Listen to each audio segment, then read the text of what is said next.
Alright guys, so welcome back to my channel, and for today I just want to give you some garden updates here in our place. And as you know that we are doing our garden renovation, and aside from that I also have another project for today, which is about moving these huge hydrangea plants that we have here in our garden, because anytime soon our I think part 3 of our garden renovation will start, which is on our main garage.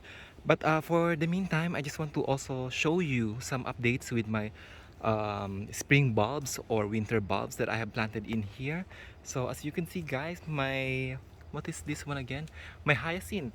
Look at that. This hyacinth is growing now. And this is my belladonna, which is the pink lily, the naked lady that they call.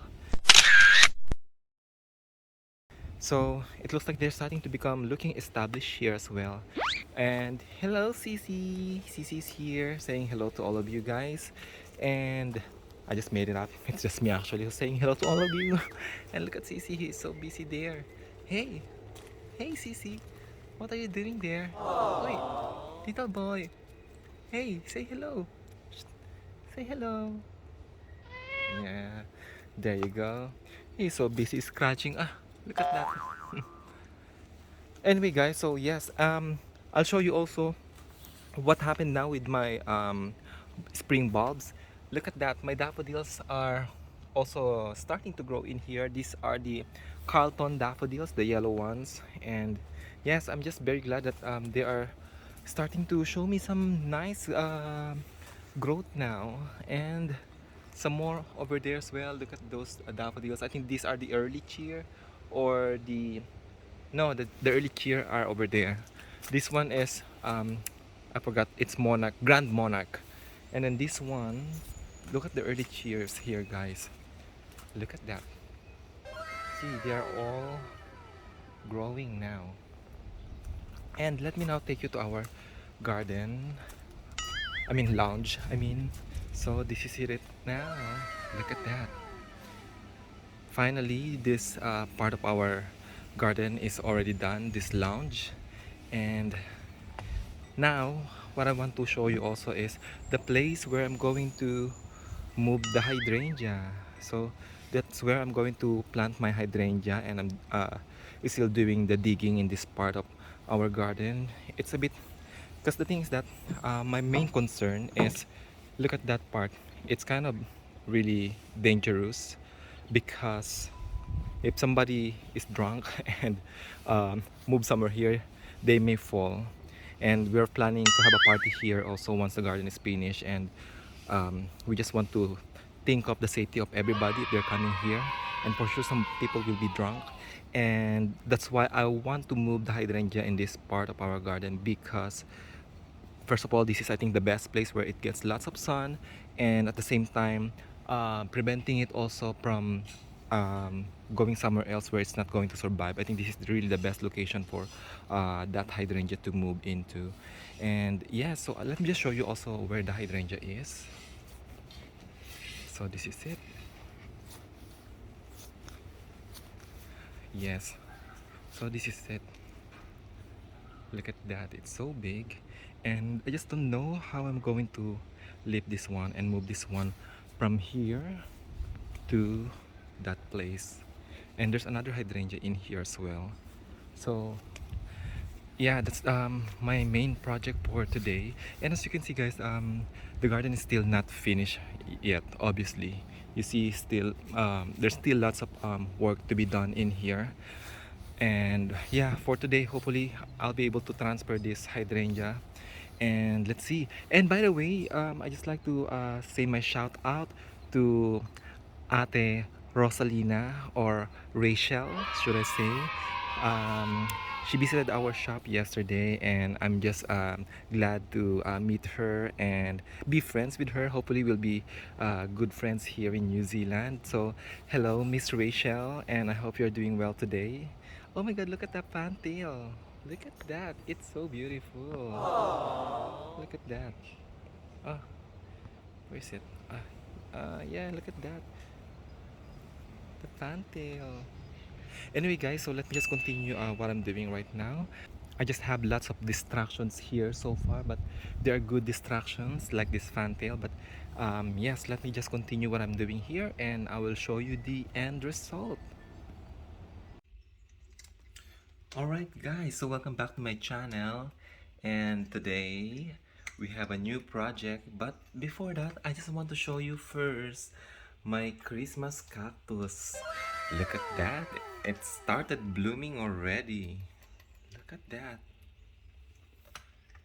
So this Christmas cactus, by the way, is always blooming during winter season here in New Zealand, and I'm just so happy that I was able to make this Christmas cactus to flower once again.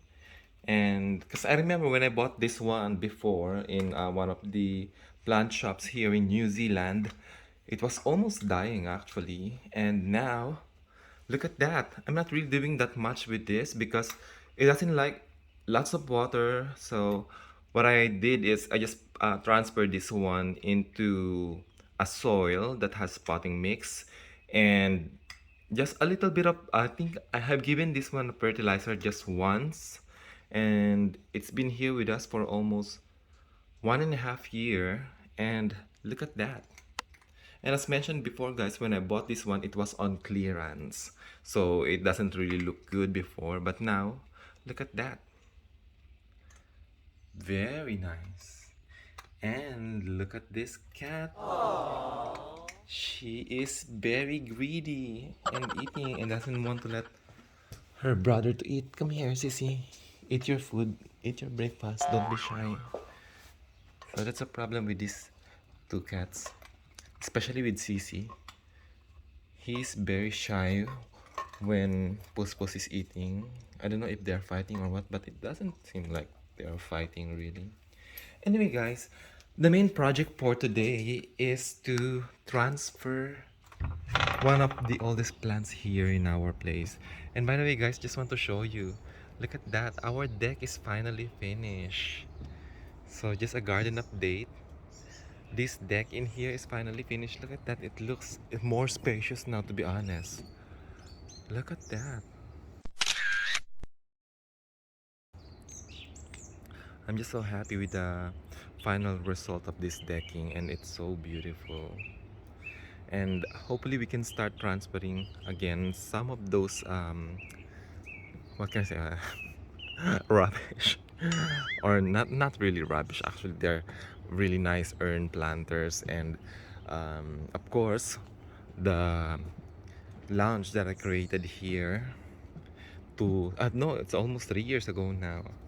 And yeah, I just changed my sleeper because this is not the sleeper for going outside, especially in this kind of weather when everything is always wet every day.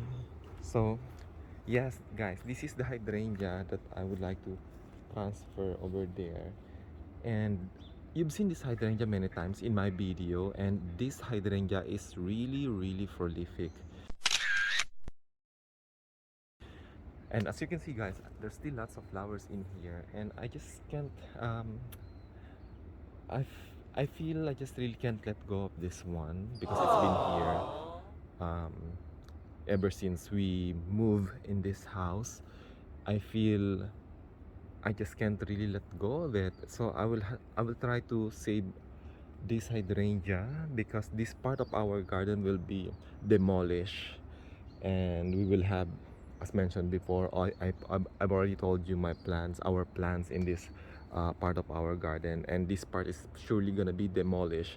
And I would like to transfer this huge hydrangea and show you also the step by step, and hopefully it's going to be a successful project to move this hydrangea in here. I think this hydrangea is more than 10 years probably.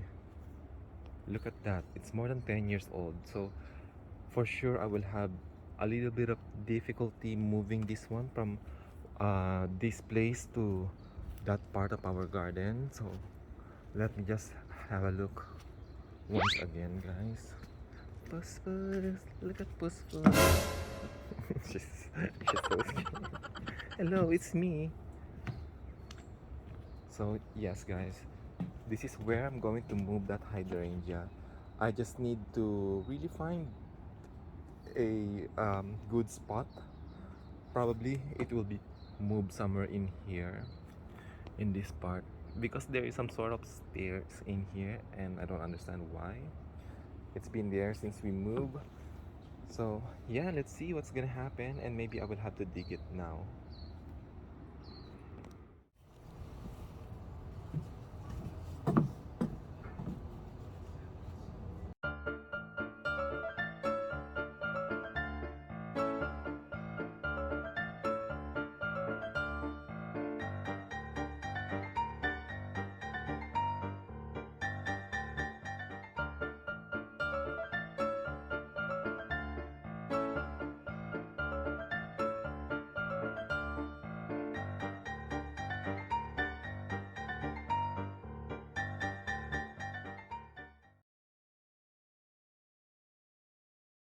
Okay guys, so here you go. And I just finished digging the hole in this part of our garden. And I just also put some chicken and sheep manure in here because hydrangeas love rich and fertile soil. And at the same time, I also just noticed that this part of our garden can easily drain some water if you're going to put some water in here. So I think that is one of the things that hydrangeas love, which is having a free draining soil as well. And now I'm planning to dig the hydrangea itself to be moved in here, and hopefully I won't create much damage for her roots, because I just really want her to bloom also for this coming spring. And yeah, let's see what will happen, and stay tuned to that one guys.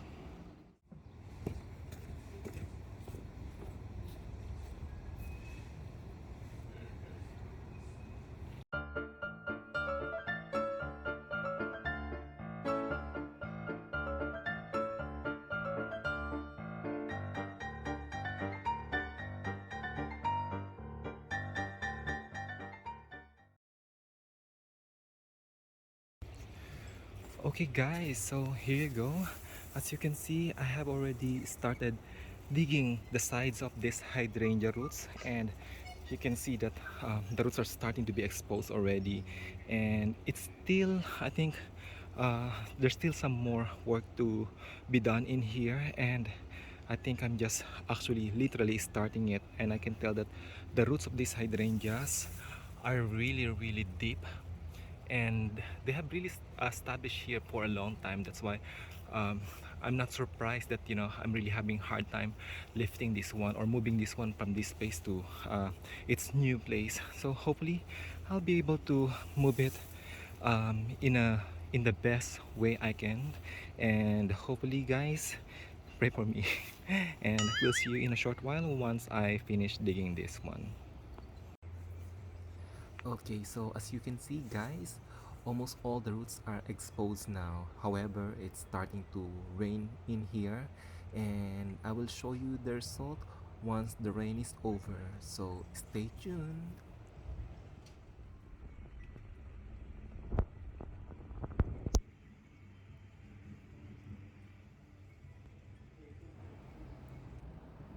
Finally guys, I was able to remove the hydrangea from its current location, and it's ready to be moved.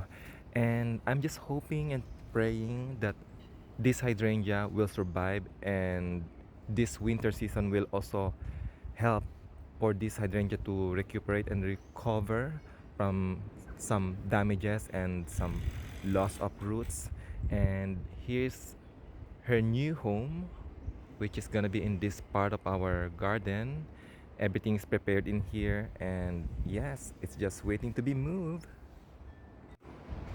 And it's already late in the afternoon and it's drizzling. Seems like it's going to rain once again.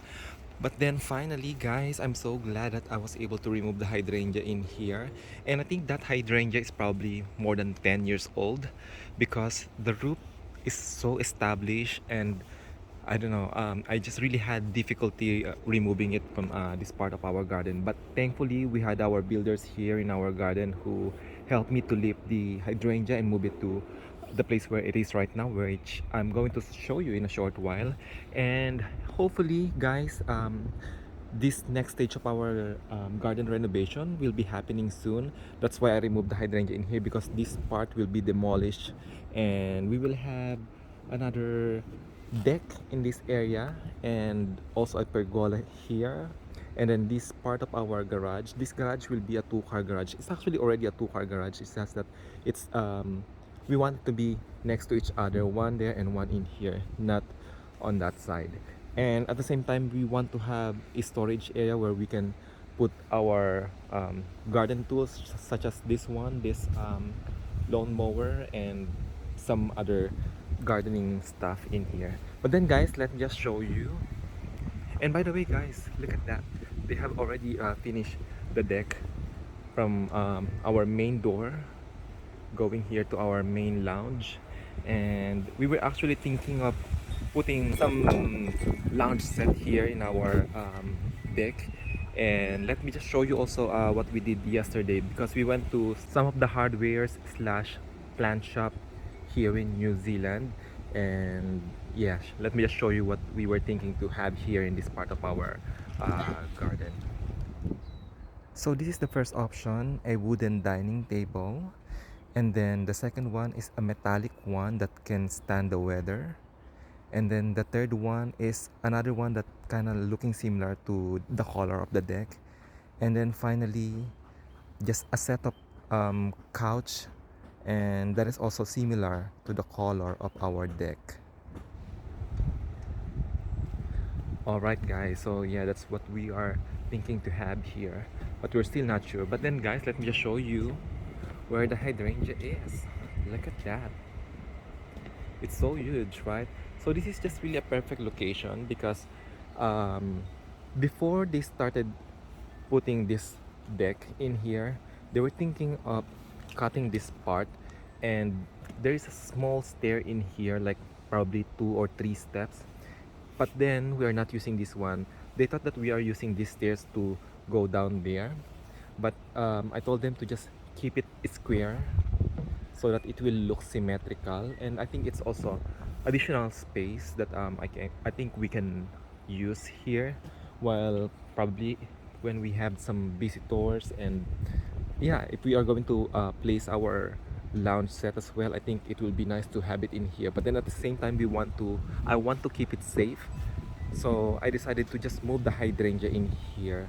I also feel that this is the perfect location for this hydrangea, for this one to recover as soon as possible, because it's only getting the morning sun in here. And during winter season, which is now happening here in New Zealand, the sun goes in, actually the sun rise from that side and then sets on that side, which is really short because it's winter here now. And like for example, now it's already 5 o'clock, but it's a bit dark here already in Auckland. So yes, I feel this is the perfect place for this one, because it only gets morning sun during winter season. And if you're also going to move hydrangea guys, I think winter season is really the best time to move it, not unless you have a very harsh winter season.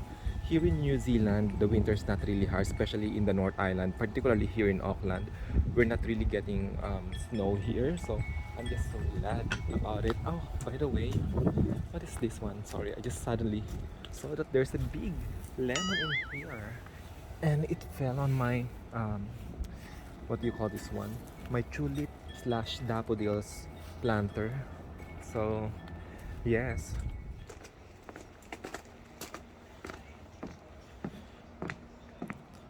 Okay, so this is just a very short video guys, so I just add this one because it's already morning in here the next day from yesterday. So as you can see, it's getting the morning sun in here, which I think really the ideal location for this hydrangea, so it can recover faster than I'm expecting to. So yes, and just to give you also some tips on how to take good care of this hydrangea. So I think it's no secret that everybody knows that hydrangeas love acidic soil. And as you can see right now, what I'm doing in here is I think I'm gonna be using this hydrangea place as a place for composting some of our maybe vegetables. Like this one, as you can see, I have also thrown some banana skin in here. But if you want to change the color of your hydrangea, you need to adjust something. And for hydrangea blooms to be pink, the plants must not take up aluminum from the soil. And if your soil naturally contains aluminum, you must try to keep it away from the hydrangeas. And what you need to do, guys, is you need to add dolomitic lime several times a year. So this will help to raise the pH level. And you need to shoot for pH of about 6.0 to 6.2. And if it goes above 6.4, hydrangeas may experience iron deficiency. And since hydrangeas take up aluminum best at lower pH levels, raising the pH will help you to keep the blooming effect of the aluminum, which is the main cause why hydrangeas become color blue because of the aluminum. And you need to use fertilizer with high levels of phosphorus. Phosphorus helps to prevent aluminum from creeping into the system of the hydrangea, and choose fertilizer close to the ratio of around 25 by 10 by 10. And if you want to obtain a blue hydrangea, guys, aluminum must be present in the soil. And what you have to do is you need to apply aluminum sulfate. And the ratio is, based on the books that I have read, as far as I remember, is 1.5 ounce or 1 tablespoon of aluminum sulfate per gallon of water. And you must cautiously apply it, guys. You need to water the plants well in advance before the application, because too much aluminum sulfate can also burn the roots of the plants. And the aluminum will lower the pH level of the soil by around 5.2 to 5.5, and this will cause the hydrangea color to turn blue or even purple. And also, an additional tip, guys, the fertilizer can also affect the color of the hydrangea. So a fertilizer low in phosphorus and high in potassium is helpful in producing a good blue color. So a ratio of 25 by 5 by 30 is really good if you want to obtain that color. But nowadays, many botanists, horticulturists, or those people who are working for the plant industries, they were able to adjust the genetics of the hydrangeas, and even without you altering the pH level of the soil, can now have a permanent color of the hydrangea. Like for example, this one that we have in here, it's naturally white, but for some reason during the mid-season of summer or spring, they tend to become more of a blue color, but not really changing into red. So that's probably one of the limitations that you need to consider as well, guys. And by the way, I just created this one last night. We bought this one yesterday from Bunnings. And yeah, I just want to have a nice spot for this Strelitza or Birds of Paradise. And then I just surrounded it with these beautiful pink and white begonias, wax begonias. So yeah, it's lovely. So I'm really excited to start moving this mess, clean this mess in some parts of our garden, just to, um, make it looking tidy and presentable, especially if we're going to have some friends hopefully soon once that one is finished. But then I think I'm still going to invite some friends, even that one, even the garage is not finished yet. But yeah, I'm just happy that we have more spaces here for entertainment and for the lounge. Also, hopefully, we make a decision very soon. Alright, guys, so I think that will be all for now. And if you have any questions, and if you have any comments or anything that you would like to share, please feel free to write down your comment in the comment section down below, and I will be glad to answer your questions or if you have any inquiries. Thank you very much, guys, and I will update you with what will happen in this hydrangea, and I will see you again on my next one. Bye for now.